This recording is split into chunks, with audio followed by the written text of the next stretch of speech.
Unfortunately, there are undesirable parties like scammers, hackers, and other ne'er-do-wells that might seek to do harm to your system or use your system towards nefarious ends.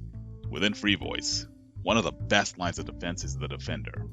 The Defender is a security measure that can stop undesirable elements from attaining access to your system by blacklisting IP addresses.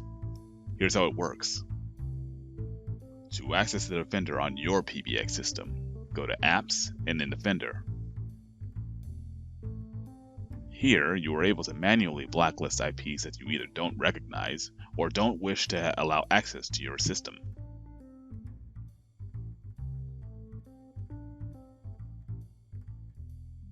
The device whitelist is used to allow the IP of devices such as soft phones and desk phones.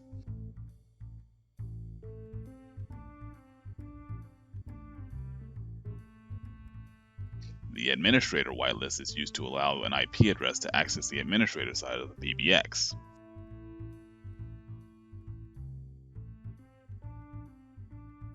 The user whitelist allows IP addresses to access the user portal. It is highly recommended that you whitelist your location's IP to prevent it from being blacklisted. In the settings menu, you are able to change the basic settings of the Defender. By setting the 3 drop-downs to yes, you can activate what is known as strict mode, which will only allow whitelisted IP addresses to access your system. And that is how you use the Defender within your Freevoice PBX.